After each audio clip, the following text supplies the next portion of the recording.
नमस्कार, ANB news में आपका स्वागत है। मैं हूं विकास मलिक। आइए खबरों की शुरुआत करते हैं एएनबी न्यूज एक्सप्रेस के साथ। प्रधानमंत्री नरेंद्र मोदी इस समय 5 दिन के विदेश दौरे पर हैं। इस यात्रा के पहले पड़ाव में वह इटली की राजधानी रोम पहुंचे हैं, जहां वह G20 सम्मेलन में भाग लेंगे। यहां वह कोरोना वायरस महामारी से प्रभावित वैश्विक अर्थव्यवस्था और स्वास्थ्य क्षेत्र को पटरी पर लाने, सतत विकास और जलवायु परिवर्तन समेत अन्य मुद्दों पर चर्चा करेंगे।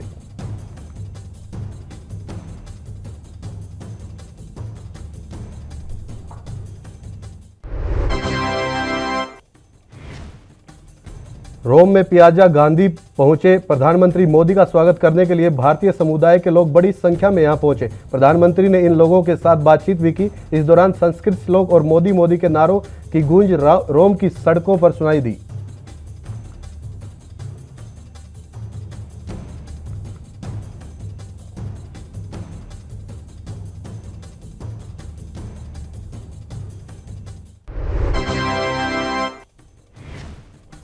रोम में प्रधानमंत्री मोदी ने पियाजा गांधी पर महात्मा गांधी की प्रतिमा पर पुष्प अर्पित कर श्रद्धांजलि व्यक्त की। यहां उन्होंने प्रतिमा पर फूल चढ़ाए और हाथ जोड़कर राष्ट्रपिता को नमन किया।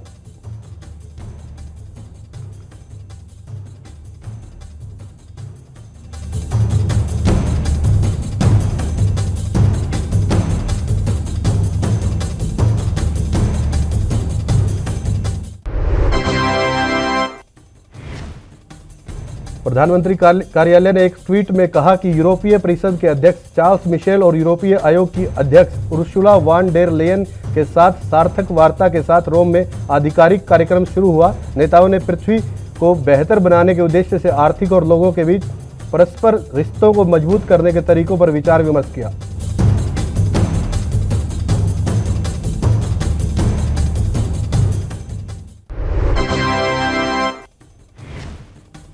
31 अक्टूबर को G20 शिखर सम्मेलन के बाद वो जलवायु परिवर्तन पर संयुक्त राष्ट्र फ्रेमवर्क कन्वेंशन के लिए पार्टियों के 26वें सम्मेलन में हिस्सा लेने के लिए ग्लासगो के लिए रवाना होंगे। बता दें कि G20 दुनिया के चंद सबसे ताकतवर देशों का मंच है।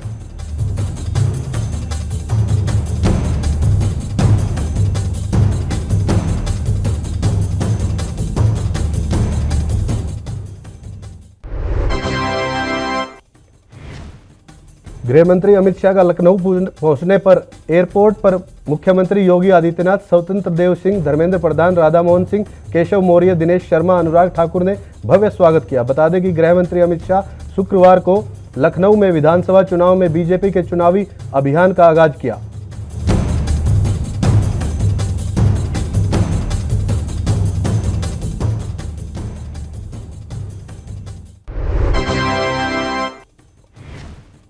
लखनऊ के डिफेंस एक्सपो मैदान में शाह ने अवध क्षेत्र के शक्ति प्रभारियों और संयोजकों को बूथ जीत का मंत्र भी दिया। साथ ही प्रदेश में भाजपा के 4 करोड़ सदस्य बनाने के लक्ष्य के साथ सदस्यता अभियान भी शुरू किया।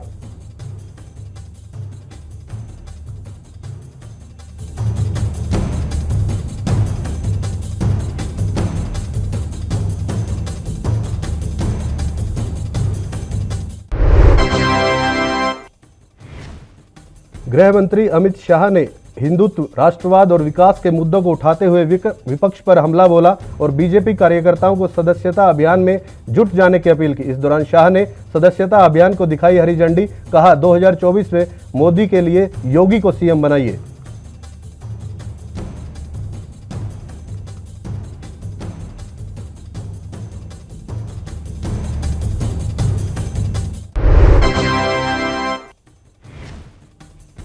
अखिलेश यादव पर तंज कसते हुए अमित शाह ने कहा कि अखिलेश बाबू, आप यूपी का बजट 10 लाख करोड़ रुपए का छोड़कर गए थे। योगी जी ने अंतरिम बजट 21.31 लाख करोड़ रुपए का रखा है।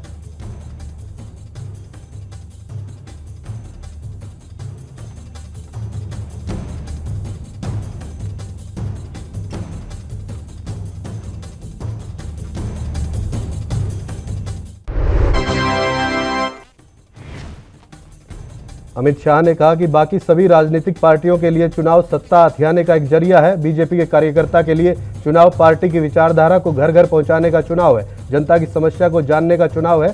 सरकार के किए हुए कार्यों को लोगों तक पहुंचाने का चुनाव है।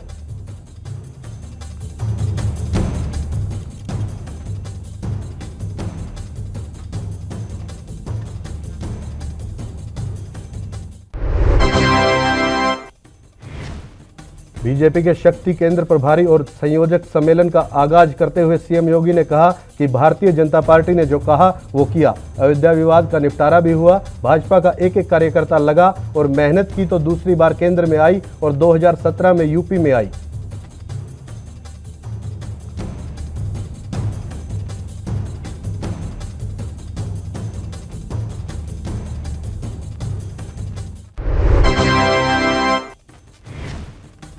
सीएम योगी ने कहा कि अवध हमारे लिए बहुत महत्वपूर्ण है। भगवान राम का जन्म स्थान अयोध्या भी यहीं आता है। आज जब गृह मंत्री का आगमन यहां हुआ तो यहां के लोग बहुत भाग्यशाली हैं।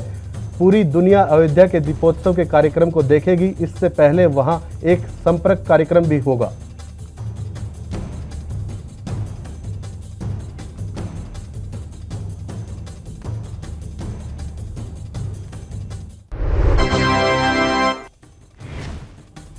पीएम नरेंद्र मोदी के भारतीय राजनीति में सरकार के मुखिया के रूप में 2 दशक पूरा होने पर रक्षा मंत्री राजनाथ सिंह ने दिल्ली में एक कार्यक्रम में भाग लिया। इस दौरान रक्षा मंत्री ने कहा कि लोगों का नेताओं पर विश्वास कम होता गया, पर विश्वसनीयता के संकट में प्रधानमंत्री नरेंद्र मोदी ने काम किया और विजय प्राप्त की।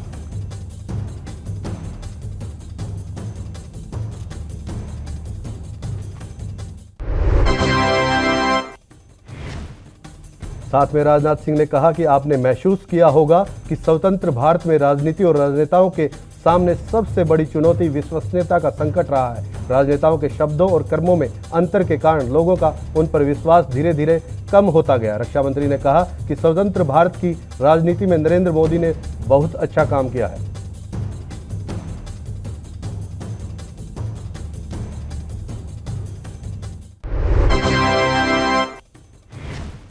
ललितपुर में खाद्य संकट के चलते जान गंवाने वाले 4 किसानों के परिवार से कांग्रेस महासचिव प्रियंका गांधी ने मुलाकात की। इस दौरान प्रियंका गांधी ने सभी किसानों के परिवारों का कर्ज चुकाने का वादा किया, तो वहीं कांग्रेस के राष्ट्रीय प्रवक्ता पवन खेड़ा ने योगी पर निशाना साधते हुए कहा कि यूपी सरकार पूरी तरह फेल हो चुकी है। उसने किसानों को नजरअंदाज किया।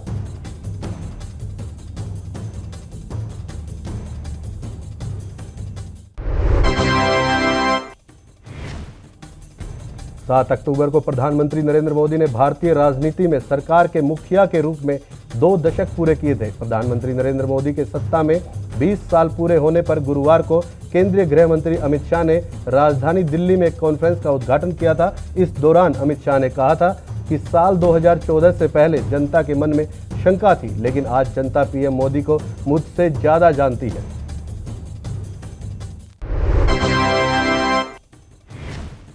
विदेश मंत्री एस जयशंकर ने शुक्रवार को कहा कि Bharat Indo Pacific business forum के 4थे संस्करण की मेजबानी करके प्रसन्न है। भारत इंडो पैसिफिक को एक स्वतंत्र, खुले, समावेशी क्षेत्र के रूप में देखता है, जो प्रगति की और समृद्धि की एक साझा खोज में सभी को शामिल करता है।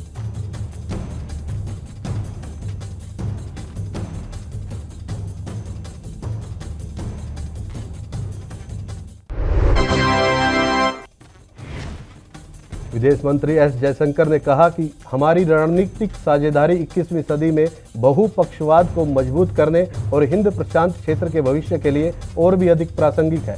भारत फ्रांस को हिंदू प्रशांत क्षेत्र में अपनी शांति और स्थिरता के लिए अपरिहार्य शक्ति और क्षेत्र में भारत के लिए प्रमुख भागीदार के रूप में देखता है।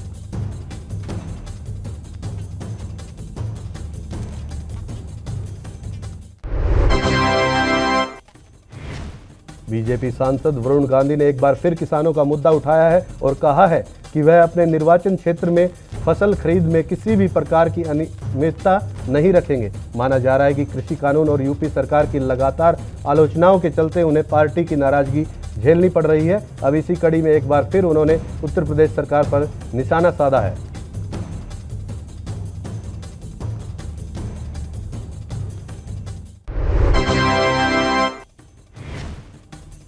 वीडियो में वरुण गांधी एक मंडी में कर्मचारियों को गिरफ्तार करवाने की चेतावनी देते भी नजर आए। बिचौलियों का जिक्र करते हुए उन्होंने कहा कि आप लोग हर चीज में झूठा बहाना ढूंढते हैं। नमी, टूटन, कालापन का बहाना बनाकर आप फसलों को रिजेक्ट करते हैं। इससे आप अपने मित्रों और बिचौलियों को 1100-1200 में बेचते हैं और वही आपके पास आकर 1940 में बेच रहे हैं। उन्होंने कर्मचारियों से कहा कि आप क्यों बद्दुआ लेना चाहते हैं।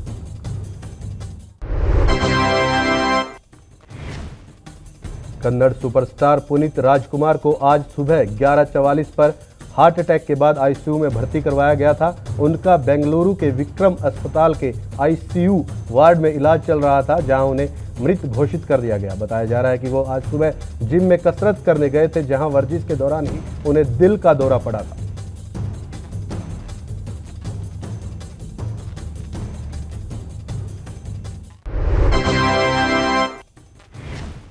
खबर सुनते ही अस्पताल के बाहर सैकड़ों फैंस का हुजूम इकट्ठा हो गया, जिसे कंट्रोल करने के लिए पुलिस के अतिरिक्त इंतजाम करने पड़े। राज्य भर से उनके फैंस का अस्पताल के बाहर और उनके घर के बाहर पहुंचने का सिलसिला जारी रहा, जिसे देखते हुए बेंगलोर शहर को हाई अलर्ट पर रख दिया। गुस्से में फैंस तोड़फोड़ कर सकते हैं। पुलिस कमिश्नर और दूसरे बड़े अधिकारी अस्पताल पहुंचे और हालात पर काबू पाए।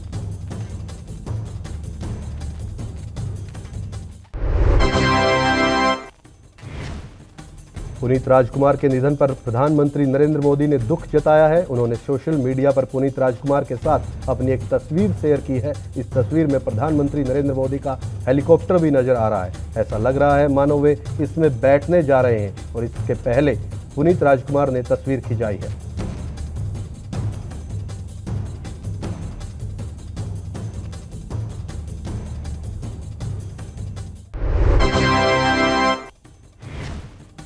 केंद्रीय स्वास्थ्य मंत्री मनसुख मंडाविया ने जम्मू, श्रीनगर, लद्दाख और उत्तराखंड के लोगों को कंबल, दवाएं और अन्य राहत सामग्री दान करने के लिए 11 रेड क्रॉस ट्रकों को हरी झंडी दिखाई। स्वास्थ्य मंत्री ने कहा कि ट्रक सर्दियों के मौसम में कश्मीर, जम्मू और लद्दाख की कमजोर आबादी का समर्थन करेंगे और उत्तराखंड के लोगों को बाढ़ राहत प्रदान करेंगे।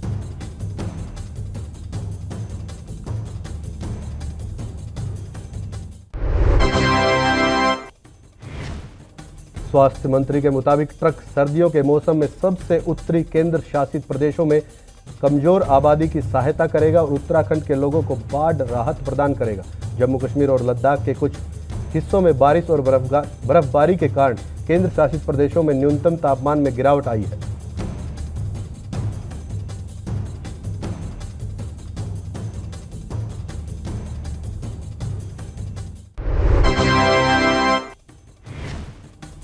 गाजीपुर बॉर्डर पर नेशनल हाईवे 9 पर 11 महीने से लगी बैरिकेडिंग को आज दिल्ली पुलिस ने पूरी तरह से हटा दिया है। हालांकि लेन में किसानों का मंच और टेंट अभी भी लगे हुए हैं। वहीं टिकरी और गाजीपुर बॉर्डर पर लगी बैरिकेडिंग हटाए जाने के बीच किसानों ने फिर से दिल्ली कूच की चेतावनी दी है कि रास्ता खुलते ही वो ट्रैक्टर लेकर दिल्ली कूच करेंगे।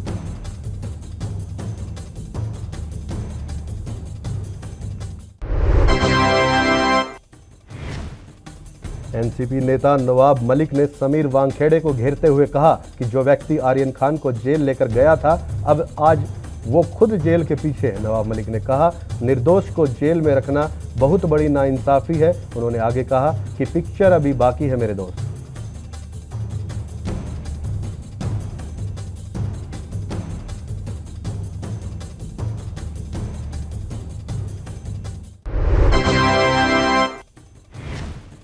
अयोध्या की गोसाईगंज थाना पुलिस और स्वाट टीम के साथ हुई बदमाशों की मुठभेड़ में 4 शातिर बदमाश घायल हो गए, जबकि अन्य 2 बदमाशों को पुलिस ने गिरफ्तार कर लिया। पुलिस ने बदमाशों के पास से भारी मात्रा में असलहे के कारतूस और बाइक बरामद की। एसएसपी शैलेश पांडे ने बताया कि सभी बदमाश जनपद गोंडा के रहने वाले हैं।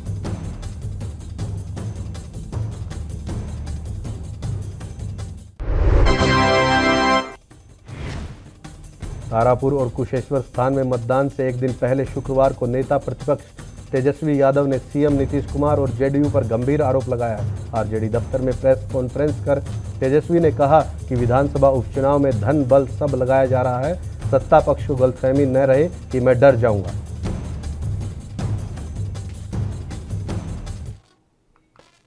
एएनबी न्यूज एक्सप्रेस में फिलहाल वक्त है एक ब्रेक का। ब्रेक के बाद भी एएनबी न्यूज एक्सप्रेस पर खबरों का सिलसिला जारी रहेगा।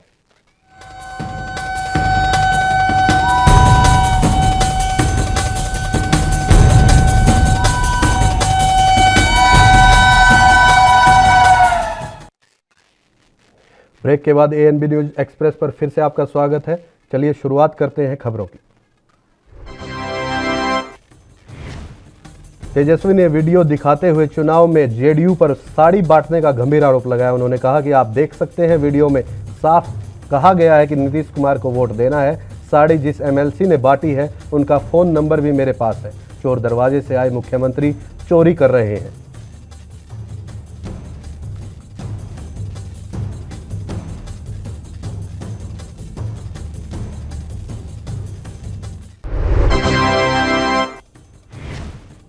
मोदी सरनेम मामले में कांग्रेस नेता राहुल गांधी की आज यानी शुक्रवार को सूरत कोर्ट में पेशी है। इस बीच गुजरात कांग्रेस अध्यक्ष अमित चावड़ा ने इस मुद्दे को लेकर बीजेपी पर हमला करते हुए कहा कि राहुल गांधी को परेशान करने के लिए बीजेपी ऐसे मुद्दे करती रहती है।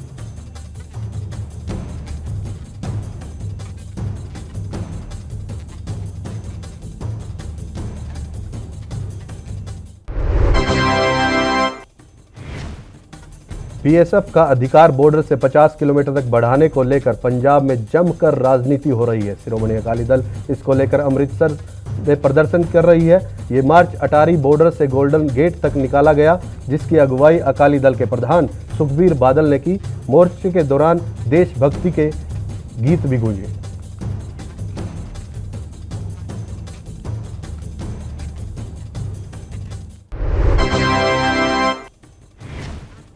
बांग्लादेश में हो रहे हिंदुओं के नरसंहार के खिलाफ इस्कॉन के आह्वान पर दुनिया भर में प्रदर्शन हो रहे हैं। बता दें कि बांग्लादेश के नोआकली में कट्टरपंथी इस्लामिक भीड़ ने इस्कॉन मंदिर में भक्त की हत्या कर दी थी। 15 अक्टूबर की इस घटना के बाद से इस्कॉन से जुड़े कृष्ण भक्त 150 देशों में अपने 700 इस्कॉन मंदिरों में कीर्तन के जरिए नरसंहार का विरोध कर रहे हैं।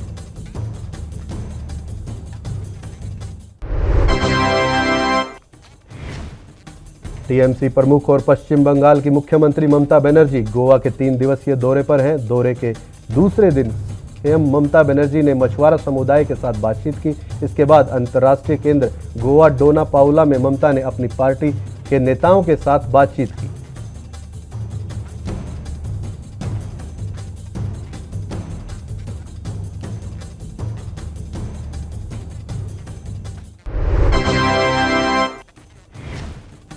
गोवा पहुंची तृणमूल सुप्रीमो ममता बनर्जी ने कहा कि मछली और फुटबॉल 2 चीजें हैं जो बंगाल और गोवा को जोड़ती हैं। उन्होंने कहा कि वह राज्य में केंद्र की दादागिरी नहीं होने देंगी। हालांकि पश्चिम बंगाल की मुख्यमंत्री ने कहा कि न तो वह राज्य में सत्ता हासिल करने के लिए आई है और न ही गोवा की मुख्यमंत्री बनने के लिए।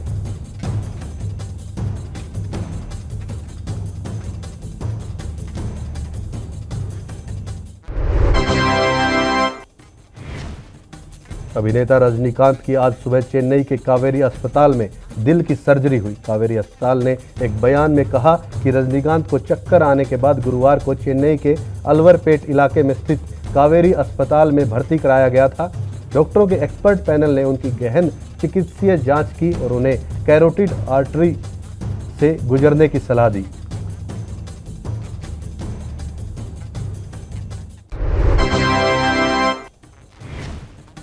दिल्ली के मुख्यमंत्री अरविंद केजरीवाल के बठिंडा दौरे पर नेता प्रतिपक्ष हरपाल चीमा ने कहा कि पंजाब में आम आदमी की सरकार बनने पर राज्य के सभी थर्मल प्लांट चालू किए जाएंगे। वहीं इस दौरान चीमा ने अरविंद केजरीवाल की तारीफ करते हुए कहा कि पंजाब का हर वर्ग सरकार से परेशान है, किसी भी जनता की सूद नहीं ली।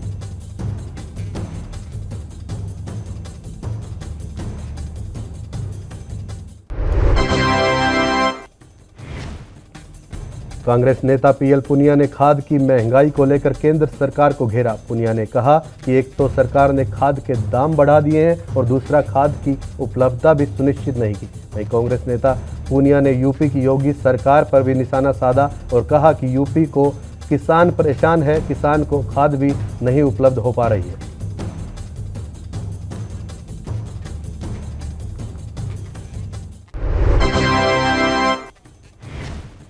यूपी के डिप्टी सीएम केशव प्रसाद मौर्य ने खाद को लेकर कांग्रेस के आरोपों पर पलटवार किया है। कांग्रेस को नौटंकीबाज पार्टी बताते हुए कहा कि कांग्रेस राज में किसानों पर खूब अत्याचार हुआ, जबकि योगी सरकार में किसान खुशहाल है और इस सरकार में किसी को भी खाद बीज की कमी नहीं होने दी जाएगी।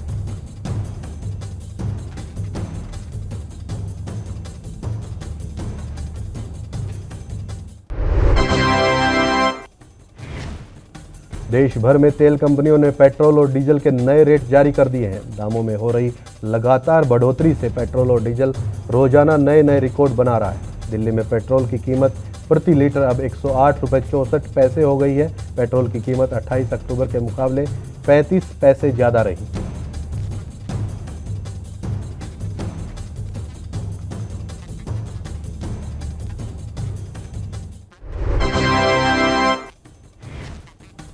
बाल कल्याण परिषद, आरपीएफ, जीआरपी और एंटी ह्यूमन ट्रैफिकिंग की टीम की बड़ी कार्रवाई देखने को मिली, जिसमें टीमों ने संयुक्त रूप से बड़ी कार्रवाई करते हुए बिहार से आ रही एक ट्रेन में से 22 बच्चों समेत बिहार से पंजाब की अलग अलग जगह ले जा रहे लोगों की टीम ने रोका। ये पूरा मामला मानव तस्करी और बाल मजदूरी से जुड़ा हुआ बताया जा रहा है।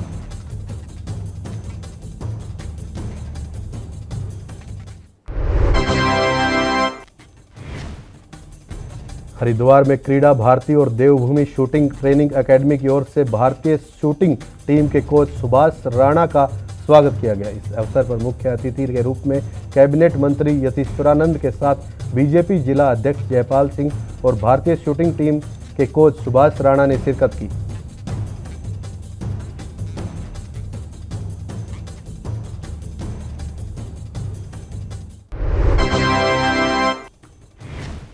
खबर उत्तराखंड के किच्छा से है, जहां अभी आपदा की मार से किसान उबरे ही नहीं थे कि जंगल से आए हाथियों ने कई एकड़ फसलों को उजाड़ दिया, गन्ने के खेतों को रौंद डाला और कई बाग उजाड़ दिए। यह मामला रात का है, जब लोगों को हाथियों की आवाज़ें सुनाई दी तो ग्रामीणों को इसकी सूचना तुरंत प्रशासन को दी गई, लेकिन रात में वन विभाग की टीम नहीं पहुंची।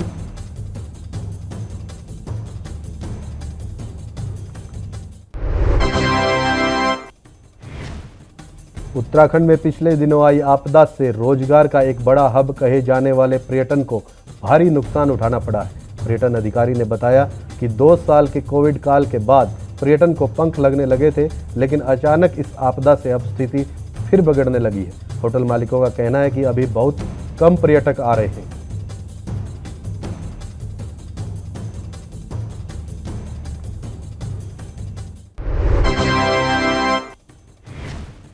हल्द्वानी में इंदिरा विकास संकल्प के आज तीसरे चरण की शुरुआत हो चुकी है। कांग्रेस नेता सुमित हृदय और सैकड़ों कांग्रेस कार्यकर्ता पंचक्की चौराहे से मुखानी चौराहे तक पहुंचे। वहीं इंदिरा विकास संकल्प यात्रा के तहत सुमित हृदय का स्थानीय लोगों ने जमकर स्वागत किया। महिलाओं, संघ युवा और बुजुर्गों ने भी कदम से कदम मिलाते हुए उनको याद किया।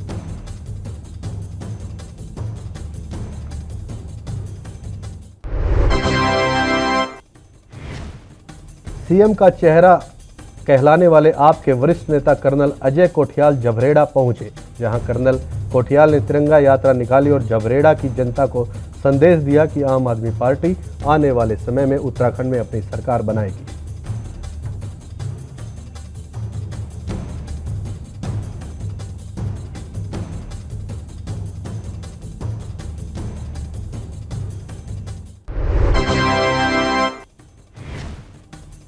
वरिष्ठ पुलिस अधीक्षक के दिशा निर्देश पर किच्छा पुलिस की ओर से बड़े पैमाने पर नशे के खिलाफ अभियान चलाया जा रहा है। 1 महीने के अंतराल में किच्छा पुलिस ने दर्जनों नशा तस्करों पर शिकंजा कसते हुए उन्हें जेल भेजने की कार्रवाई की है।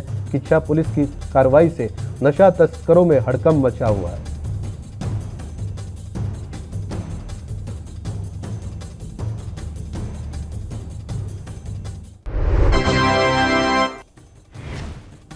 मध्य प्रदेश के पूर्व मुख्यमंत्री कमलनाथ ने पीएम नरेंद्र मोदी पर तीखा हमला बोला। उन्होंने कहा कि मैं देश नहीं बिकने दूंगा से शुरू हुआ मोदी सरकार का सफर आज देश नहीं बचने दूंगा की राह पर चल पड़ा है। पूर्व सीएम ने कहा कि मोदी जी पूछते हैं कि कांग्रेस ने 70 सालों में क्या किया, लेकिन पूरा देश जानता है कि मोदी सरकार जिन कंपनियों को बेच रही है वो सभी कंपनियां कांग्रेस सरकार ने खड़ी की थी।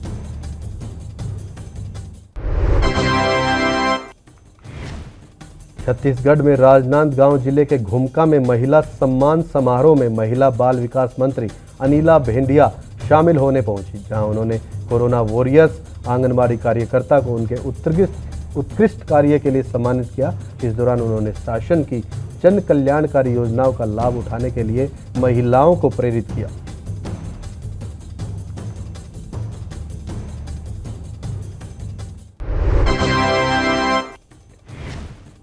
राज्यपाल अनुसुईया उइके ने कहा कि छत्तीसगढ़ समेत पूरे देश दुनिया में आदिवासियों की संस्कृति बहुत समृद्ध है। आदिवासी समृद्ध संस्कृति के वाहक होने के साथ ही प्रकृति के पूजक भी हैं। उनकी जीवन शैली और प्रकृति के बीच एक गहरा सामंजस्य है।